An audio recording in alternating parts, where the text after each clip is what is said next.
the Modern Horizons product line is amongst the best products that Wizards puts out for Magic the Gathering. And the reason for that is that the set EV is so high and that there are so many cards that go in the 99.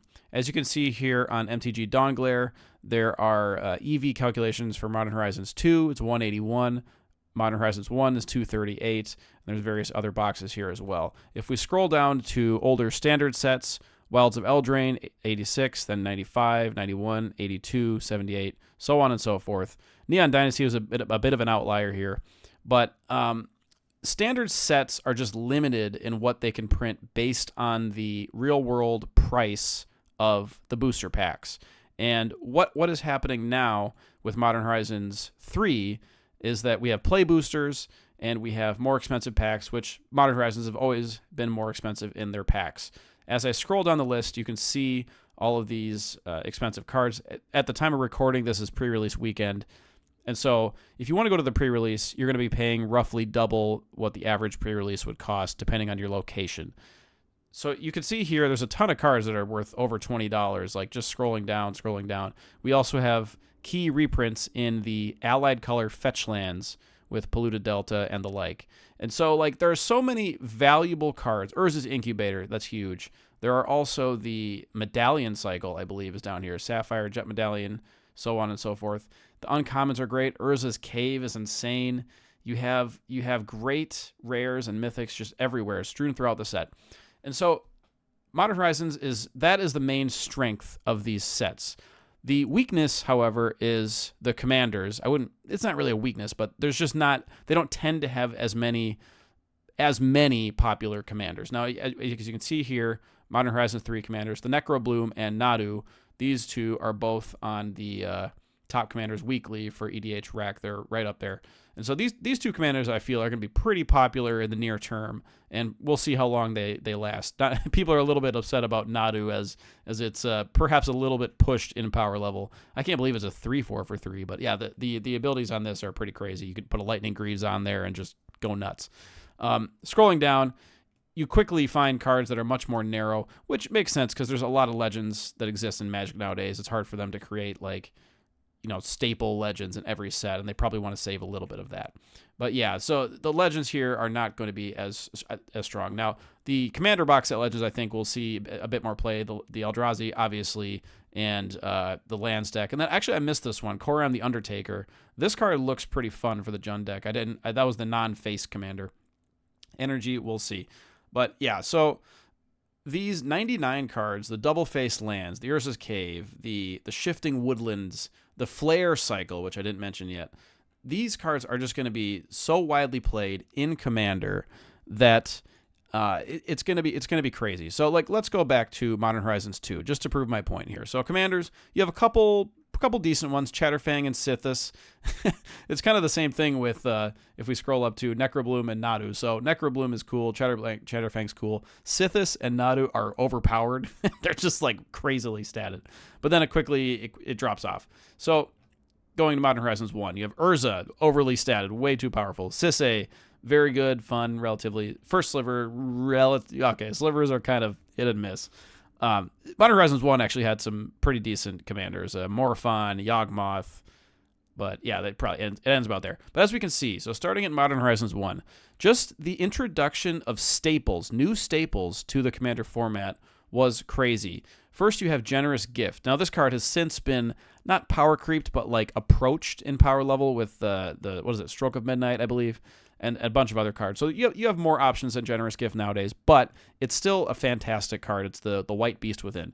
This is a 26% of EDH Rec decks, which is a huge number, massive number. Then you have the Talisman cycle. These were old, early 2000s. I forget the exact set. And they had done the allied colors, but not the enemy colors. So in this set, Modern Horizons 1, you get the enemy talismans. You get Prismatic Vista. This is a great fixing land, great for landfall decks. And then the Force. You have the free cycle here. I think it's just the Force is the big one. Ephemerate is one of the most powerful commons of all time. And, well, it's great in, is it Bandit Pauper? I'm not sure, but in Commander, it's really good. If you have a blink deck, you play Ephemerate. Hall of Helia's Generosity, 7%, 125,000 decks. Scrolling down, there's just so many cards. I'm not going to read everything off here, but Modern Horizons 1 was chock full of absolute staples, bangers, bombs, you name it. Going back to Modern Horizons 2, we can see the same thing. Esper Sentinel, 21%, 386,000 decks. That's insane. Yavimaya, Cradle of Growth, the Green Urborg, Urza Saga, perhaps people think this would be the most ubiquitous, but it's Esper Sentinel is even more. So 7% of all decks. This is colorless, which 7% for a colorless card is doubly impressive. Dauthi Voidwalker, Tireless Provisioner, Ornithopter Paradise. This is a personal favorite. If you don't know what to put into an EDH deck, just chuck this bad boy in there. It's so good. Academy Manufactor, Goblin Narcomancer, Sanctum Weaver. Scrolling down, Sword of Hearth and Home. I love that card. There's so many staples in these Modern Horizons sets. And so those cards are all in huge relative percentages of decks in the format of Commander. So in Modern Horizons 3, I think these double face lands, I made a video on that earlier, are going to be in a huge percentage of decks. You can replace basic lands or even spells with these cards, and they will make your deck run so much smoother. Then you have the cycle, like the shifting woodland cycle. They're not all shifting, but you get the idea. The monocolor lands that have a crazy ability on the bottom. Those are great. The flare cycle I mentioned before. These cards are going to be in a big chunk of decks. And they're not in a percent right now because the set has not yet been released, and people tend not to submit decks until they've built them or ordered the cards. So down the line, in a year's time, we'll see what percentage of decks these are in. So I'm going to comparing two standard sets. You have actually a lot of really great commanders in standard sets, and I think that's the strength of standard sets. Just in Thunder Junction alone, you have Obeka, Gitrog, Kellen, Roxanne, Riku, Ariete, Marchesa, Kambal. Like, all of those are really fun commanders. Tai Joaquin is actually pretty fun. Like, there's a really Girid, Mirror of Wilds. Like, there's a ton of stuff in this set. Vraska, Bristly Bill, even more of a 99 card. But yeah, so scrolling down from Thunder Junction. Thunder Junction actually is an example. This is closer to Modern Horizons power level, or I would say commander staple level, than most other standard sets. But as we can see here, going past the commander cards, the spree mechanic, which I also made a video about, this is going to be pretty ubiquitous, pretty stapley in the commander format. Lava Spur Boots, we'll see about that one. That's kind of questionable at the moment. But yeah, you got multiple spree cards at the top here. Annie joins up. This is another Roaming Throne effect. And then, Kambal, Final Showdown, more spree, Honest Rustine, Goldvein Hydra. But the prices here, if you look closely at these prices, 79 cents, 69 cents, even the great spree cards are a couple of bucks. Smuggler Surprise, couple of bucks. Goldvein is $11. Final Showdown, 17.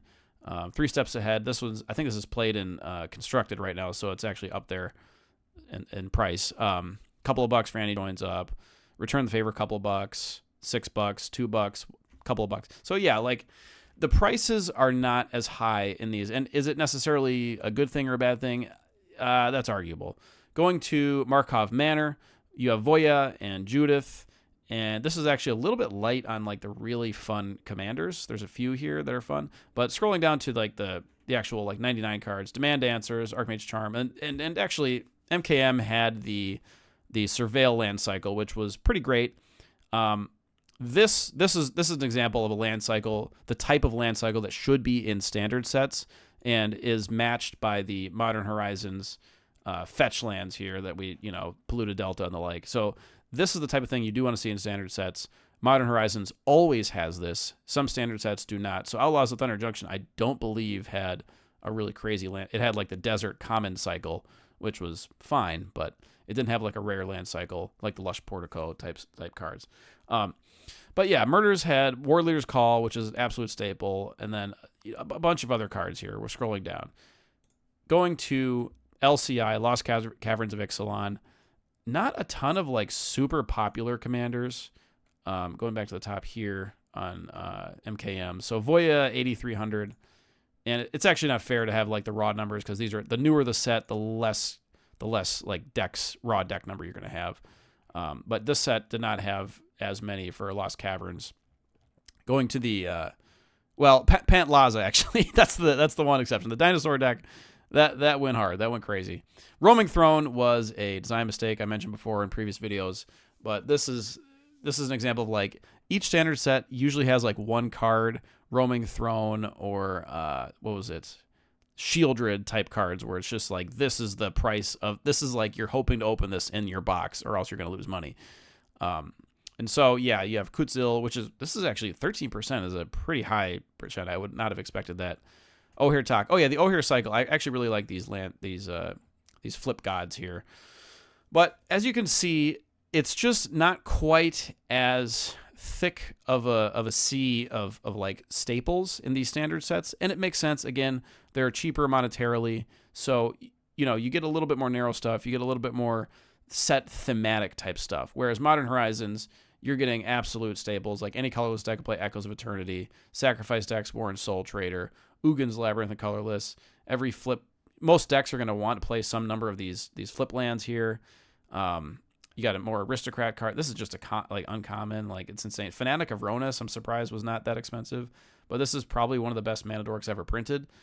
You have a recurring nightmare variant. Spring Heart Nantuko is a sleeper. This card looks great, and it's just like the sheer number of really really great cards in Modern Horizon sets is what brings them over the top and what makes them my personal favorite sets. I'm just going to scroll down again to Wilds of Eldraine real quick. The commanders, top commanders, Ariete, surprising number of decks, 10K. That's actually a lot more than I thought. And a few more. And so scrolling down, we have the cards for Wilds of Eldraine. So again, I mentioned Stroke of Midnight. This is the generous gift variant. Doesn't hit lands, but really, really good. 11%. Besiege the Mirror, Up the Beanstalk. This is good in certain decks. Moonshaker Cavalry is really good. Agatha's Soul Cauldron and ability decks. So the Virtue cycle, I really like the cycle. You have Adventures, and then you have an enchantment on the other side.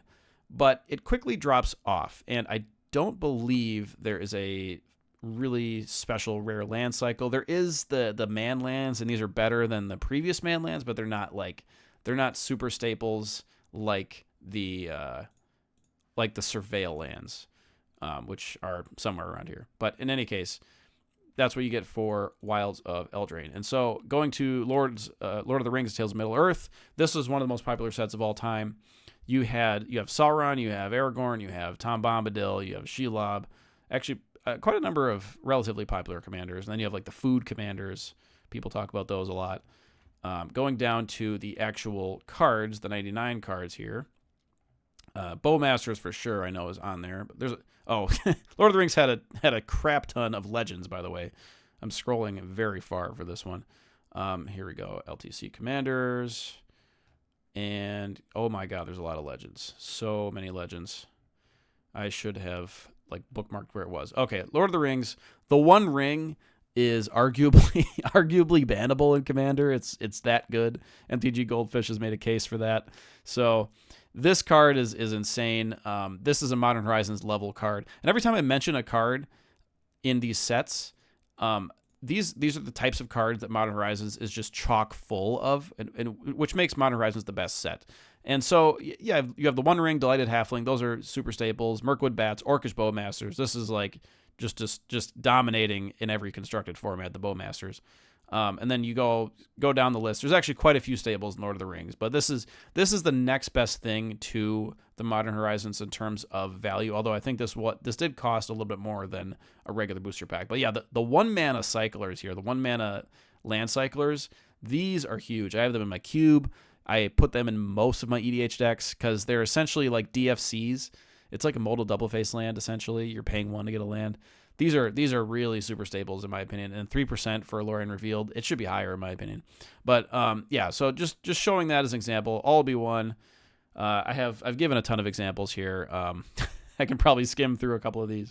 You got the Atraxas. You got the experience counters. Yeah, Moundrak is really really good. Token doubler. That's probably the best card here. Elish Norn, really great, but a little bit mean. Mycosynth Gardens. Yeah. So just to show that Modern Horizons is my favorite set of sets.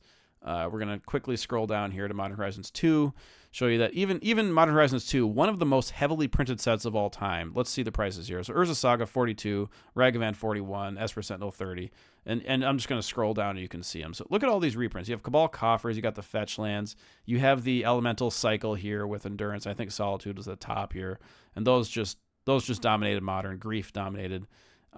Obviously, it's a Modern set, so those are better in Modern than Commander. Archon of Cruelty is a favorite reanimation target in all formats.